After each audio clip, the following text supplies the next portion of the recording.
ఆకాశం నుండి దేవుడు చూశాడు, భూమి మీద అందరూ కూడా చెడిపోయి ఉన్నారంట. ఒక్క కుటుంబం మాత్రమే ఆయన కృప పొందినవారు. ఎవరంటే ఆ కుటుంబం? నోవహు కుటుంబం. చూడండి, నోవహు కుటుంబం గురించి అక్కడ ఏమని రాయబడిందంటే, ఆదికాండము 6వ అధ్యాయము చదవండి అమ్మ. నరుల చెడుతనము భూమి మీద గొప్పదని వారి హృదయం యొక్క తలంపులలోని ఊహ అంతయు ఎల్లప్పుడూ కేవలము చెడ్డదని యెహోవా చూచి తాను భూమి మీద నరులను చేసినందుకు యెహోవా సంతాపమునంది తన హృదయములో నొచ్చుకొనెను. అప్పుడు యెహోవా నేను సృజించిన నరులను నరులతో కూడా జంతువులను పురుగులను ఆకాశ పక్షాదులను భూమి మీద ఉండకుండా తుడిచివేయుదును. చాలు. ఎందుకంటే దేవుడు చూసినప్పుడంట భూలోకం అంతా కూడా పాపంతో నిండిపోయింది. ఇప్పుడు మత్తులో ఎంతమంది ఉన్నారు భూలోకంలో? అందరూ మత్తులోకి వచ్చేసారు, ఒక్క కుటుంబం తప్ప. ఏ కుటుంబం అది? ఏమో చెబుతారు గట్టిగా? నోవహు కుటుంబం తప్ప అందరూ పాపంలోకి వచ్చేసేసారు. జాగ్రత్తగా గమనించండి. ఈరోజు కూడా దేవుడు ఆకాశం నుండి చూస్తూ ఉన్నాడు. ఎవరు మత్తులోనికి వెళ్ళారా, ఎవరు ఆత్మపూర్ణులై ఉన్నారా? ఆ ఆత్మపూర్ణులై ఉన్న గుంపులో కనుక మనం ఉంటే మనం వెలిగించబడిన వారముగా ఉంటాం. దేవునికి స్తోత్రం. ఆ మత్తులో ఉంటే దేవుని ఉగ్రతకు పాత్రలు వేయేవారుగా మనం ఉంటామని హెచ్చరిక దేవుడు తన లేఖనం ద్వారా తెలియజేస్తా ఉన్నాడు. ఆ టైంలో నోవహు, ఇదిగో నీవు నీ ఇంటి వారి రక్షణ కొరకు ఒక ఓడను సిద్ధం చేసుకో. దేవుడు చెప్పినట్లుగా నోవహు అన్ని కూడాను చేశాడండి. అక్కడ నోవహు గురించి 6వ అధ్యాయము 22వ వచనంలో ఏమని రాయబడిందంటే, నోవహు అట్లు చేసెను దేవుడు అతనికి ఆజ్ఞాపించిన ప్రకారము యావత్తు చేసెను. నోవహు ఏం చేశాడంట? దేవుడు ఆజ్ఞాపించిన యావత్తు చేశాడు. ఇప్పుడు ఓడ అంతా రెడీ అయిపోయింది, ఓడలోనికి ఎక్కండి అన్నాడు. కుటుంబం వారు ఎక్కేశారు. నోవహు కుటుంబం ఎంతమంది ఉన్నారు? నోవహు, ఆయన భార్య, కుమారులు ఎంతమంది? 3 కుమారులు. కోడలు ఎంతమంది? దేవునికి స్తోత్రం, హల్లెలూయా. ఇప్పుడు మొత్తం ఎంతమంది ఎక్కారు? 8 మంది ఎక్కారు. దేవునికి స్తోత్రం. అప్పుడు జంతువులు, భూచరములు అన్నీ కూడా ఓడలోనికి వచ్చినాయి. ఆకాశ పక్షులన్నీ కూడా ఓడలోకి వచ్చేస్తున్నాయి. అక్కడ జలచరములు చంపేస్తున్న దేవుడు చెప్పలా కదా. అయితే ఇప్పుడు ఓడలోకి ఎక్కేశారు. వర్షం ప్రారంభమైంది. మిగిలిన వారందరూ కూడాను చనిపోయారు. ఇప్పుడు ఓడ ఎక్కడికి ఏమి వెళ్ళిపోయిందంట? నీళ్ల మీద తేలియాడుకుంటూ ఆ నీళ్లు తగ్గే సమయానికంట ఓడ అరారాతు కొండల పైన నీళ్లలో ఉందంటాడు. ఆ నీళ్ళు తగ్గంగానే ఆ ఓడ ఎక్కడికి వచ్చేసింది? కొండ మీదకి వచ్చింది. ఇంకా నీళ్ళు ఏం చేసినాయి? ఇంకా తగ్గిపోయినాయి. ఓడ ఎక్కడ ఉంది? ఇప్పుడు కొండ మీద ఉంది. దిగారు, కొండ మీద దిగారు. ఆ కొండ మీద దిగితే అంతా కొండే కనబడుతుంది ఆయనకి. కొండ మీద దిగి చూస్తే కొండే కనబడుతుంది. అందుకని ఆయన ఏం చేశాడు? ఒక కాకిని బయటికి పంపించాడు. ఆ తర్వాత ఒక పావురాన్ని పంపించాడు. పావురం ఏం చేసిందంట? ఒక శుభవర్తమానము తీసుకొచ్చి ఒలీవ చెట్టు మీదకి వెళ్ళి ఒక చిన్న కొమ్మని తుంచుకొని ముక్కులో పెట్టుకొని తీసుకొచ్చి నోవహు దగ్గరికి కనబడింది. ఇప్పుడు ఏమనుకున్నాడు నోవహు? ఓకే, భూమి అంతా కూడాను ఆరిపోయింది, ఇక మనం దిగి వెళ్ళొచ్చు అని వాడు దిగి కొండ దిగి వచ్చేసేసి అక్కడ ఒక మైదాన ప్రాంతంలో ఆయన ఏం చేశాడంట? వ్యవసాయం చేయటం ప్రారంభించాడు. వ్యవసాయం చేయడం ప్రారంభించినప్పుడు అక్కడ ఏం జరిగిందంటే 9వ అధ్యాయం 20వ వచనంలో నోవహు వ్యవసాయము చేయనారంభించి ద్రాక్ష తోట వేసెను. ఏ తోట వేసాడంటండి? ద్రాక్ష తోట వేసెను. పిమ్మట ద్రాక్షారసము త్రాగి మత్తుడై తన గుడారములో వస్త్రహీనుడుగా ఉండెను. అప్పుడు కనానుకు తండ్రి అయిన హాము తన తండ్రి వస్త్రహీనుడై ఉండుట చూచి తన ఇద్దరు సహోదరులకు ఆ సంగతి తెలిపాను. అప్పుడు షేమును యాపెతును వస్త్రం ఒకటి తీసుకొని తమ ఇద్దరి భుజముల మీద వేసుకొని వెనుకకు నడిచి వెళ్ళి తమ తండ్రి దిశములను కప్పిరి. తన తండ్రి దిశములను కప్పాను. వారి ముఖములు వెనుక తట్టు ఉండుట వలన తమ తండ్రి దిశములను చూడలేదు. అప్పుడు నోవాహు మత్తు నుండి మేలుకొని తన చిన్న కుమారుడు చేసిన దానిని తెలుసుకొని కనాను శపించబడిన వాడై తన సహోదరులకు దాసుడగును అనేను. గమనించండి, ఇక్కడ వ్యవసాయం చేయటం ప్రారంభించాడు. నా వైపు చూడండి, వ్యవసాయం చేయటం ప్రారంభించాడు. ఏం తోట వేసాడంట? ద్రాక్ష తోట వేశాడు. ఈ ద్రాక్ష తోటను దేవుడు ఆశీర్వదించాడు. మంచి ఫలాలు వచ్చినాయి. ఇప్పుడు ఆ ద్రాక్ష రసం తీసుకొని దానిలో ఏం చేశాడంట? మత్తు పదార్థాలు కలిపాడంట. కలిపి మందు తాగేశాడంట. ద్రాక్షారసము త్రాగాడు. ద్రాక్షారసం తాగానే ఆయనకి ఏమొచ్చింది? మత్తు వచ్చేసింది. ఏమండి? మత్తు రాగానే అతను ఏం చేశాడంట? తన గుడారంలో పడిపోయాడు. మత్తు వచ్చేసరికి పడిపోయాడు. అంటే లేవలేనంతగా పడిపోయారు. మీరు ఎప్పుడైనా చూసుంటారా బజార్లో మందు తాగిన వాళ్ళని పడిపోయి ఉంటారు? ఏమా? దేవుని కృప వల్ల మన బజార్లో ఉన్న బార్ తీసేసినందుకు దేవునికి స్తోత్రం చెబుదాం. మీరు ఇక్కడే కనపడేవాళ్ళు కదా చాలామంది. ఆ మత్తుతో మునిగిపోయి లేవలేని పరిస్థితిలో, నడవలేని పరిస్థితిలో పడిపోయాడు. ఎక్కడ పడిపోయాడు? గుడారంలో పడిపోయాడు కదా. నోవహు గుడారంలో పడిపోయాడు. గుడారంలో పడిపోతేనంట ఆయన ఒంటి మీద బట్టలు ఉన్నాయో లేవో అర్థం కాలేదంట. ఆ బట్టలన్నీ కూడా ఆయన దొరలాడుతూ ఉన్నాడు. మత్తులో దొరలాడుతూ ఉన్నాడు. దొరలాడుతూ ఉంటే బట్టలన్నీ ఊడిపోయినాయి. అయినా కానీ ఆయనకి ఏమీ తెలియట్లా. బయటికి వెళ్ళారు, పొలానికి వెళ్ళారు పిల్లలు. ఎవరు? 3 కుమారులు ఉన్నారు కదా, 3 కోడలు ఉన్నారు కదా. వీళ్ళందరూ ఎక్కడికి వెళ్ళారమ్మా? పొలం వెళ్ళి పని చేస్తూ ఉన్నారు. ముందు మగవాళ్ళు ఇంటికి వచ్చేసారు.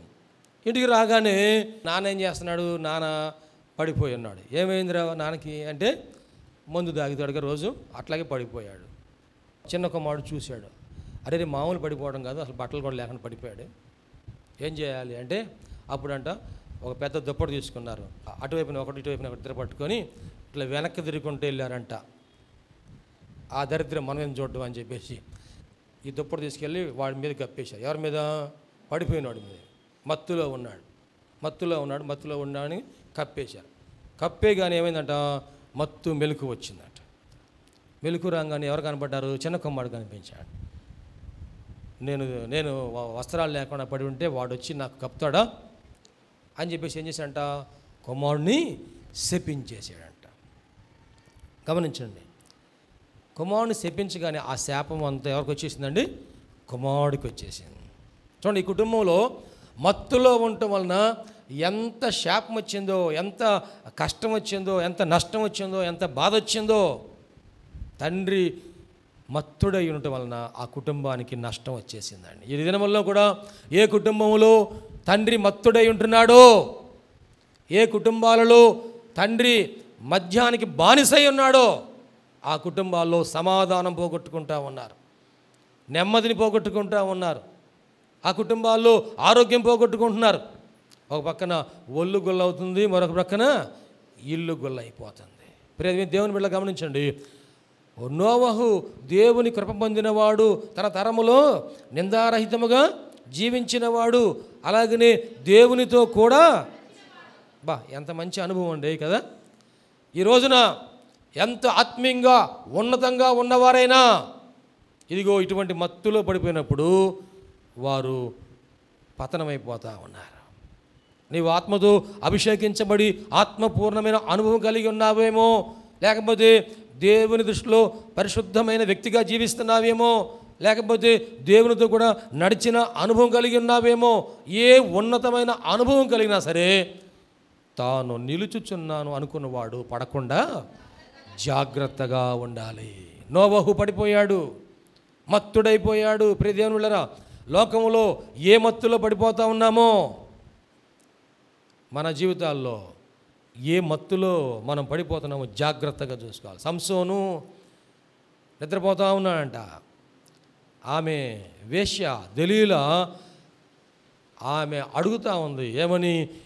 నీ బలమును గురించిన రహస్యం ఏంటయ్యా? What is the secret of your power? నీ బలమును గురించి రహస్యం ఏంటి అంటే అతను చెప్పలా ముందు కదా. కాకపోతే అప్పుడు ఆమె ఏం చేసిందంట? ముందు పెట్టిందా? ఏం చేసిందండి? కొంతమంది అంటూ ఉంటారు, మా ఆయనకి ముందు పెట్టిందండి ఆమె, ఆ ఇంటికే చుట్టూ తిరుగుతున్నాడు, గుండ్రంగా తిరుగుతున్నాడు.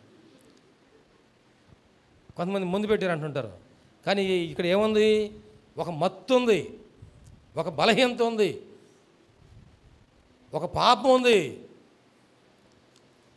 ఆ వ్యక్తి చివరికంట చావగోరాడంటాడు. నేను చచ్చిపోతే బాగుండు అనుకోండు. ఎందుకంటేనేమో ఆమెకు దూరమై ఉండలేకపోతున్నాడు, ఆమెకు చెప్పకుండానేమో ఆమెను ఆపటలేదు. అందుకని చివరికి ఏం చేశాడంటండి? చెప్పేసేసాడు. చెప్పేసినప్పుడు అంట ఆమె నిద్రపుచ్చిందంటాడు.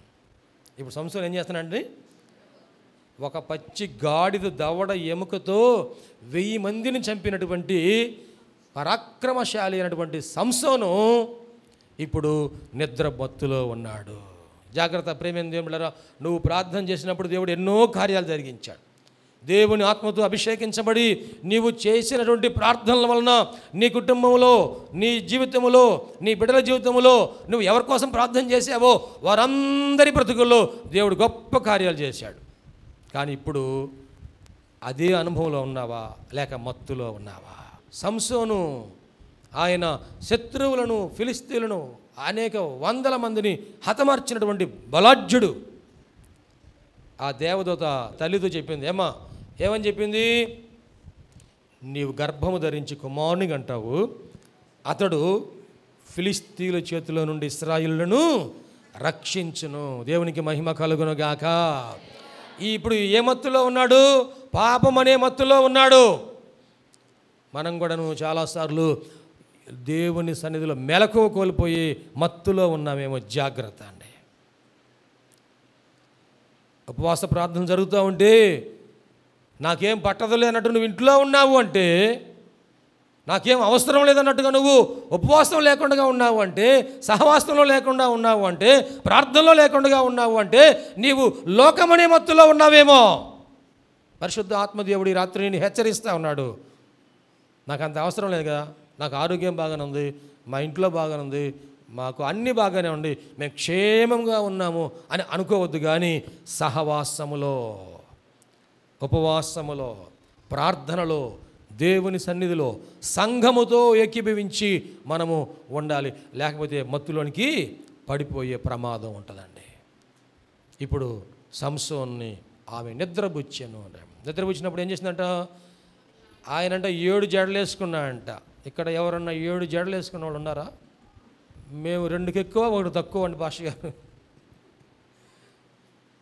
చుట్టంతా రాలిపోతుంది పాష గారు. దీనికోసం ఒకటే దిగులు. ఆయన ఎవరో వచ్చి మందు తెచ్చాడు అడవిలో నుంచి, అది కూడా పని చేయట్లేదు. 7 జడలు వేసుకున్నాడంట ఆయన. 7 కాదు నాన్న, నువ్వు ఎన్ని జడలు వేసుకున్నా సరే ఈ మత్తులో ఉంటే నువ్వు గమ్మత్తుగా చిత్తైపోతావు. 7 జడలు ఏం చేసిందంట ఆమె? క్షవరము చేయించి గుండు చేసేసిందంట. ఇప్పుడు బలమంతా పోయింది. ఏం పోగొట్టుకున్నాడు సంసోను? బలమంతా పోగొట్టుకున్నాడు, అభిషేకాన్ని పోగొట్టుకున్నాడు. ఎప్పటి మాదిరిగానే సంసోను శత్రువులు వస్తున్నారయ్యా, ఫిలిస్తీయులు వస్తున్నారు అనగానే లేచాడంటే వీరుడిలాగా. వింటున్నారా? నేను ఎంత గట్టిగా అరిసి చెబుతుంటే నువ్వెట్ట కళ్ళు మూసుకుంటావు నాకు అర్థం కాదు అసలు. లేచాడంట గంభీరంగా, నాకు బలం ఉంది కదా అని. లేస్తే బలం ఉందా? బలం పోయేదాకా నీకు తెలియకుండా సైతాను దోచుకుంటా ఉంటాడు. జాగ్రత్త. మీరు బాగా ప్రార్థన చేసే అనుభవం అనుకోండి. చాలామంది ప్రార్థనలో బలపరచబడి మోకరిస్తే అరగంట సేపు అయినా లేకుండా ప్రార్థన చేస్తారు. మోకాళ్ళ మీద పైన కూర్చున్నా సరే అరగంట సేపు ప్రార్థన చేస్తారు, గంట సేపు ప్రార్థన చేస్తారు. ఇటువంటి అనుభవంలో ఉన్నవారు ఒకవేళ మత్తులోనికి వెళ్ళిపోయి, శరీర సంబంధమైన ఆలోచనలోకి వెళ్ళిపోయి, సన్నిధికి దేవునికి దూరం అయిపోయి ప్రార్థనలో బలహీనమైతే వాళ్ళు కనుక మరలా ప్రార్థన చేద్దామని కూర్చుంటే వాళ్ళకి ఏమొస్తాయంటే ఆవులెంతలు వస్తూ ఉంటాయి. ప్రార్థన నడింపు రాదు. వాళ్ళు దుఃఖపడుతున్నారు దేనికోసం అంటే, ఇదివరకు నేను గంట సేపు ప్రార్థన చేశాను ప్రభా, ఇప్పుడేందయ్యా పావు గంట కూడా ప్రార్థన చేయలేకపోతున్నాను. ఇప్పుడేంది ప్రభా నాకు నడింపు రావటం లేదు, ఇప్పుడేంది ప్రభా నాకు అభిషేకము రావటం లేదు. జాగ్రత్త, సంసోను ఎంత దేవుడు బిచ్చాడు బలము, దాని అంతటినీ కోల్పోయాడు. మత్తులో ఉండకూడదు. గమనించండి, ఈ లేఖనములో పౌలు గారు హెచ్చరిస్తున్నారు, మద్యముతో మీరు మత్తులై ఉండవద్దు, కానీ ఆత్మ పూర్ణులై ఉండండి. చూడండి, అపోస్తల కార్యముల గ్రంథములో 2వ అధ్యాయము 13వ వచనం. కొందరైతే వీరు క్రొత్త మద్యముతో నిండి ఉన్నారు, వీరు క్రొత్త మద్యముతో నిండి ఉన్నారని అపహాస్యము చేసిరి. కొత్త మద్యముతో ఏం చేస్తున్నారంట? మేడగదులు అందరూ దేవునికి స్తోత్రం చేద్దామా. ఆ మేడగదిలో ఎంతమంది ఉన్నారంటండి? అబ్బా, ఎంత మంచి మేడగది కట్టారో వాళ్ళు కదా. ఆ మేడగది మీద అంట ఇంచుమించు 120 మంది అందరు కలిసి ఉన్నారంట. అందరు కలిసి ఏం చేస్తున్నారంట? ప్రార్థన చేస్తున్నారు. ఎడతెగక ప్రార్థన చేస్తున్నారు, దేవుణ్ణి స్తుతిస్తూ ఉన్నారు. ఎన్ని రోజులు గడిపారు? ఇప్పటికి 10 రోజులు గడిపారు. ఇప్పుడు మనకి ఉపవాస ప్రార్థనలు స్టార్ట్ అయ్యి ఎన్ని రోజులు అయింది? ఇవాళ ఎన్నో రోజు? 7 రోజులు అయింది. వాళ్ళకి మనకి ఎంత తేడా అంటే, 3 రోజులు అంటే మనం వాళ్ళతో సమానంగా ఉన్నాం అనుకోమాకండి. వాళ్ళు రేయింబావాళ్ళు ఉన్నారు, మనం ఎప్పుడు వచ్చేదేమో ఆలస్యం, పోయేదేమో ఎంపర్లాట కదా. వాళ్ళు పగలంతా అక్కడే ఉన్నారు, రాత్రి అంతా అక్కడే ఉన్నారు. ఏం చేస్తున్నారు? వాళ్ళు ప్రార్థన చేస్తున్నారు కదా. వాళ్ళందరూ ప్రార్థన చేస్తూ ఉన్న సమయంలో ఎప్పుడుదా ప్రార్థన చేశారంట? పెంతెకొస్తు పండుగ వచ్చే వరకు చేశారంట. అందరూ ప్రార్థన చేస్తూ ఉంటే 2వ అధ్యాయం 1వ వచనం చూడండి దయచేసి. 2వ అధ్యాయం 1వ వచనం. పెంతెకొస్తు పండుగ దినం వచ్చినప్పుడు అందరూ ఒక చోట కూడి ఉండిరి. అప్పుడు వేగముగా వీచు బలమైన గాలి వంటి ఒక ధ్వని ఆకాశము నుండి అకస్మాత్తుగా వారు కూర్చుండి ఉన్న ఇల్లంతయు నిండెను. మరియు అగ్ని జ్వాలల వంటి నాలుకలు విభాగింపబడినట్లుగా వారికి కనబడి వారిలో ఒక్కొక్కని మీద వ్రాలగా అందరూ పరిశుద్ధాత్మతో నిండిన వారై. ఎంతమంది? అందరూ. ఎంతమంది అమ్మా? ఏమండి ఎంతమంది? ఒకసారి గట్టిగా చెప్తారు. అందరూ. మన అందరి మీద కనుక ఆ పరిశుద్ధాత్మ దిగి వస్తే, మన అందరి మీద కనుక వ్రాళితే, ఏమా మన అందరి మీద కనుక వ్రాళితే అగ్ని నాలుకలు, నువ్వు కూర్చోమన్నా కూర్చో కదా. ఏం చేస్తావు? ఇంకా అన్య భాషలతో వారందరూ ఏం చేశారంటండి? అన్య భాషలతో ఆ ఆత్మ వారికి వాక్శక్తి అనుగ్రహించిన కొలది అందరూ పరిశుద్ధాత్మతో నిండిన వారై, పరిశుద్ధాత్మతో నిండిన వారై ఆ ఆత్మ వారికి వాక్శక్తి అనుగ్రహించిన కొలది అన్య భాషలతో మాటలాడసాగిరి. దేవునికి మహిమ కలుగునుగాక. నేను నమ్ముతున్నాను, ఒకానొక రోజున మన అందరిపైకి దేవుడు తన ఆత్మను పంపునుగాక, నింపునుగాక. మనందరం భాషలు మాట్లాడుదుముగాక. ఆనందమానందమానందమే ఆత్మాభిషేకము ఆనందమే ఆనందమానందమానందమే ఆత్మాభిషేకము ఆనందమే నా యేసు చేసిన వాగ్దానమే నా యేసు చేసిన వాగ్దానమే నన్ను నింపే ఆత్మతో ఆనందమే నన్ను నింపే ఆత్మ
స్తోత్రం చేద్దామా?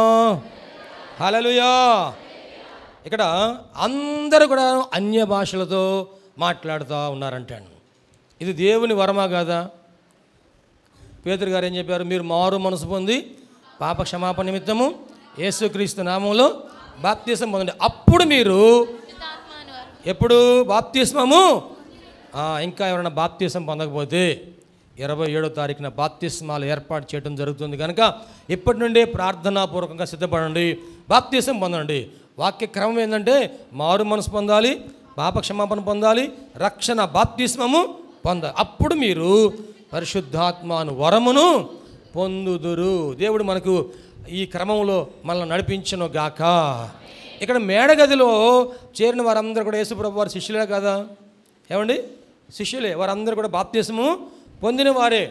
ఇప్పుడు ప్రార్థన చేస్తూ ఉన్నారు, దేవుని పరిశుద్ధాత్మ వారందరి మీదకి దిగి వచ్చింది. ఇప్పుడు చుట్టుప్రక్కల చాలామంది ఆ శబ్దం అందరు భాషలతో మాట్లాడంగానే అందరూ ఇళ్ళలోంచి బయటకు వచ్చారు. అప్పుడు దాకా ఏమనుకుంటున్నారు? ఏంది వీళ్ళు 10 రోజుల నుంచి ప్రార్థన చేస్తున్నారు, వాళ్ళ బోధకుడు చనిపోయాడని ప్రార్థన చేస్తున్నారు అనుకుంటూ ఉన్నారు. యేసు ప్రభు చనిపోయారు కదా, సమాధి చేయబడ్డారు కదా, అందుకని ఏడుస్తున్నారులే, ప్రార్థన చేసుకుంటున్నారులే అనుకుంటూ ఉన్నారు. కానీ ఇప్పుడు అందరు భాషలతో మాట్లాడేసరికి ఇళ్ళల్లో వాళ్ళందరూ, బజార్లో ఉన్న వాళ్ళందరూ, ఊరిలో ఉన్న వాళ్ళందరూ ఎక్కడికి వచ్చేసారంట? మేడగది దగ్గరికి వచ్చారు. ఇప్పుడు అందరు భాషలు మాట్లాడుతుంటే వాళ్ళు ఏమంటున్నారు? వీరు క్రొత్త మద్యముతో నిండి ఉన్నారని అపహాస్యము ఎగతాళి చేశారు. భాషలు మాట్లాడే వాళ్ళని కొంతమంది ఏం చేస్తారంటండి? ఎగతాళి చేస్తూ ఉంటారు. భాషలు మాట్లాడే వాళ్ళని ఎగతాళి చేస్తూ ఉంటారు. కానీ భాషలు మాట్లాడడం అనేది దేవుడిచ్చిన గొప్ప కృపావరం. భాషలు, నానావిధ భాషలు మాట్లాడే కృప. యేసుప్రభు స్వయంగా చెప్పారు, మీరు నా నామమున క్రొత్త భాషలు.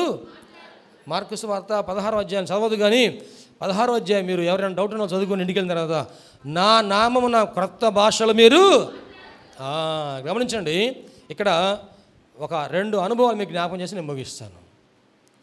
మద్యముతో మీరు మత్తులై ఉండవద్దు, ఆత్మ పూర్ణులై ఉండండి. ఇక్కడ భాషలు మాట్లాడే వాళ్ళు కొత్త మందు తాగారా వీళ్ళు అంటున్నారు కదా, కొత్త మందు తాగారు, కొత్త మద్యం తాగారు వీళ్ళు అంటున్నారు. కానీ భాషలతో మాట్లాడేవాడు, ఆత్మతో నింపబడేవారు ఎలాగుంటారు? మందు తాగిన వాళ్ళు ఎలాగుంటారు? మందు తాగిన వాళ్ళు ఎలాగుంటారు? ఒకసారి మీకు జాగ్రత్తగా ఆలోచన చేయండి. నా వైపు చూస్తున్నారా? ఒకవేళ ఎవరైనా మీ దగ్గరలో ఉన్నవాళ్ళు మందు తాగితే వాళ్ళని గుర్తు చేసుకోండి. మీ బజార్లో కానీ మీ ఇంట్లో ఇది ఇంకా బాగా అనుభవం ఎక్కువ ఉంటుంది.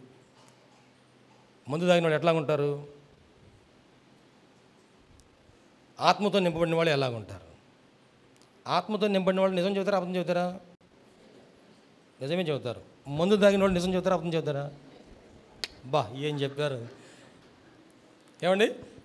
ఆత్మతో నింపబడిన వాళ్ళు నిజమే చెబుతారు. మందు తాగిన వాళ్ళు అంటే నిజం చెప్పించాలంటే ఏం చేయాలి? ముందు తాగించాల. తాగినోట నోట నిజం తన్నుకొని వచ్చిందంట. ఒక ఆయన కవి రాశాడు పాట. మందు తాగిన వాళ్ళు నిజమే చెబుతారంట, ఆత్మతో నింపబడిన వాళ్ళు నిజమే చెబుతారు. జాగ్రత్తగా గమనించండి. ఆత్మతో నింపబడిన వాళ్ళు వారు ఈ శరీరాన్ని మరచి వేరే లోకంలో ఉంటారు. ఆరాధన చేసేటప్పుడు, ప్రార్థన చేసేటప్పుడు ఈ పక్కన ఉన్న వాళ్ళు ఏం చేస్తారు అనేది పట్టించుకోరు. మందు తాగిన వాళ్ళు కూడా ఏం చేస్తుంటారు? భార్య వచ్చి ఏడుస్తుందా, పిల్లలు వచ్చి ఏడుస్తున్నారా, ఎవరు ఏం పట్టించుకోరు. ఊతానే ఉంటాడు కదండి, తోలుతానే ఉంటాడు. అంటే ఈ లోకంలో ఉండరు కదా. బైబిల్లో దావీదు ఉన్నాడు. దావీదు ఆత్మతో నింపబడినవాడు కదా, ఆత్మతో నింపబడినవాడు. ఆత్మతో నింపబడి మందసాన్ని తీసుకొస్తూ ఉన్నారు. మందసాన్ని తీసుకొస్తూ ఉంటే యాజకులు వచ్చారు, పాటలు పాడేవారు వచ్చారు, వాయిద్యాలు వాయించేవారు వచ్చారు.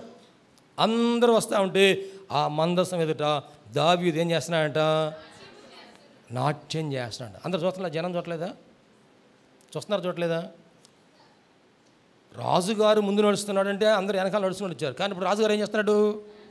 ఓ మై గాడ్, దావీదు గారు డ్యాన్స్ చేస్తుంటే అందరూ చూస్తూ ఉన్నారు. బజార్లో ఉన్న అందరూ చూస్తున్నారు. రాణిగారు అంట కిటికీ తెరిచి చూస్తున్నట్టు అంతఃపురంలో నుంచి. దావీదు ఏం చేస్తున్నాడు అండి? నాట్యం చేస్తూ ఉన్నాడు. ఎక్కడ? మందసం ఎదుట నడి బజారులో నాట్యం చేస్తూ ఉన్నాడు. ఆమె ఒక్కసారిగా ఎందుకు రాజుగారిని గంభీరంగా ఉండేవాళ్ళు, రాజుగారు ఆయన చాలా ముభావంగా ఉండేవాడు, మనం 10 మాటలు మాట్లాడితే ఒక మాట మాట్లాడేవాడు, ఇప్పుడు ఏంది ఈయన బజార్లో డ్యాన్స్ చేస్తున్నాడు అని చూస్తూ ఉన్నారు. మందు తాగిన వాళ్ళు కూడా ఏం చేస్తారు? అర్థమైందా? మందు తాగిన వాళ్ళు ఏం చేస్తారు? ఏమండి ఏం చేస్తారు? ఏదైనా శుభకార్యం జరుగుతూ ఉంది కదా, శుభకార్యం జరుగుతూ ఉంది, లేకపోతే దుఃఖకరమైన కార్యం జరుగుతూ ఉంది, అప్పుడు చనిపోయిన వాళ్ళని తీసుకెళ్తున్నారు. అప్పుడు ఏం చేస్తారు? పెడతారా? తప్పెట్లు పెడతారా? పెట్టినప్పుడు అందరూ డ్యాన్స్ చేస్తారా? తాగిన వాళ్ళు డ్యాన్స్ చేస్తారా? అందరూ ఎందుకు డ్యాన్స్ చేయరు? దావీదు ఎలా ఆత్మతో నింపబడ్డాడో, నోవహు ఎలాగున మత్తుడయ్యాడు. మనం లేఖనాల్లో చూసాం కదా. మేము వింటున్నారా? అర్థమవుతుందా మీకు? మాకు అర్థమైంది అన్న వాళ్ళు చేతులు స్తోత్రం చెప్పండి. పౌలు గారు మీరు మద్యముతో మత్తులై ఉండవద్దు, కానీ ఎట్లాగ ఉండండి? ఆత్మపూర్ణులై ఉండండి. ఈ 2 అనుభవాల్లో ఒకటేమో మద్యముతో మత్తులై ఉండుట, రెండోది ఏమో ఆత్మతో అభిషేకించబట. ఆత్మపూర్ణులై ఉన్నవాళ్ళు తమ స్వాధీనములో ఉండరు. దేవునికి మహిమ కలుగును గాక. ఎవరు స్వాధీనంలో ఉంటారు? పరిశుద్ధాత్మ దేవుని స్వాధీనంలో ఉంటారు. ప్రక్కన ఉన్న వాళ్ళు ఏం చేస్తారని పట్టించుకోరు, కళ్ళు మూసుకొని దేవుణ్ణి స్తుతిస్తూ ఉంటారు, ప్రార్థన చేస్తూ ఉంటారు, దేవునితో మాట్లాడుతూ ఉంటారు, దేవునితోనే ఉంటారు. ఆత్మపూర్ణులై ఉండాలి, ఆత్మపూర్ణులై ఉండాలి. మనము ఈ అనుభవంలోనికి నడిపించబడితే మన చుట్టుప్రక్కల ఏం జరుగుతుందో మనం పట్టించుకో. పౌలు గారు ఇలా ప్రార్థన చేస్తూ ఉన్నప్పుడంట ఈ శరీరములో నుండి ఆత్మదేవుడు పరదైసులోనికి తీసుకొని వెళ్ళాడంట. దేవునికి మహిమ కలుగునుగాక. హల్లెలూయా. అక్కడికి వెళ్తేనంట ఉచ్చరింప శక్యము కాని మాటలు విన్నాడంట. అసలు మనం పలకడానికి కూడా రాని మాటలు విన్నాడు. కొంతమంది భాషలు మాట్లాడుతుంటే ఆ భాషలు మనం మాట్లాడలేము. ఆ భాషలు దేవదూతల భాషలో, లేకపోతే పరలోకంలో భాషలో, లేక భూమి మీద ఇంకెవరన్నా మాట్లాడే భాషలో, ఏ భాషలో కూడాను మనకు తెలియదు కనుక మనం మాట్లాడలేము. ఈ ఆత్మతో మనము ఆత్మ పరవశులమై ఆత్మపూర్ణులమై ఆరాధించుట మనం నేర్చుకో. ఆ ఆత్మతో అభిషేకించబడిన వారు కూడాను ఆత్మ పరవశులే వాళ్ళు నాట్యం చేస్తూ ఉంటారు కదండి. అందుకని మీరు మద్యముతో మత్తులై ఉండొద్దు, లోకంలో ఉండొద్దు, పాపంలో ఉండొద్దు, మత్తులో ఉండొద్దు. ఇవి ఆత్మపూర్ణులుగా ఉండండి. ఈ ఆత్మతో మీరు నడిపించబడాలి కదా. భాషలతో మాట్లాడేవాడు, ప్రార్థన చేసేవాడు, ఎక్కడైనా ప్రార్థన చేస్తుంటారు, ఎవరికైనా ప్రార్థన చేస్తూ ఉంటారు. ఏమండి ఆ మందు దాకా పనిపోయి ఎక్కడైనా పడిపోతుంటాడు కదా. నా ఆశ ఏంటంటే ప్రతి ఒక్కరూ నోరు తెరిస్తే భాషలు రావాలి. దేవునికి మహిమ కలుగును గాక. మనం నోరు తెరిచి దేవుని స్తుతిస్తుండగానే ఏం రావాలండి? భాషలతో దేవునితో మాట్లాడాలి. భాషలతో మాట్లాడేవారు మనుషులతో కాదు, దేవునితో మాట్లాడదామా? ప్రార్థన చేద్దామా? దేవుడి ఈ మాటలు మన వినికిడిలో ఆశీర్వదించునుగాక. షకీనా ప్రార్థనా మందిరంలో ఆదివారపు ఆరాధనకు మా ఆహ్వానం. అనారోగ్యంతో బాధపడుచున్నారా? దురాత్మలతో పీడింపబడుచున్నారా? పాపపు అలవాట్లు మానలేకపోతున్నారా? కుటుంబ సమస్యలతో కృంగిపోతున్నారా? భవిష్యత్తు గురించి భయపడుచున్నారా? షకీనా ప్రార్థనా మందిరానికి ఇదే మా ఆహ్వానం. రక్షణానందం పొందడానికి, ఆరోగ్యము ఆశీర్వాదం పొందడానికి, పరిశుద్ధాత్మ అభిషేకం పొందడానికి, ప్రభు రాకడ కొరకు సిద్ధపడుటకు ఆదివారం ఉదయం 7:30 గంటలకు జరుగు ఆరాధనకు అందరికీ ఇదే మా ప్రేమపూర్వక ఆహ్వానం. షకీనా మెలోడీస్ అను మా పాట DVDలు, CDలు మరియు పాటల పుస్తకములు మా యొద్ద లభించును మరియు గుంటూరులోని ప్రబోధ బుక్ స్టాల్ నందు మీకు లభించును. ఈ సందేశం మీకు ఆశీర్వాదకరంగా ఉందని నమ్ముచున్నాం. మీ ప్రార్థన అవసరతలకు మరియు మరిన్ని వివరములకు సంప్రదించవలసిన మా address pastor G. Vijay Kumar గారు, షకీనా ప్రార్థనా మందిరం, శారదా కాలనీ, 32వ లైన్, గుంటూరు. మా ఫోన్ నంబర్స్ 9963242497 మరియు ఒక నంబర్ 8885539777.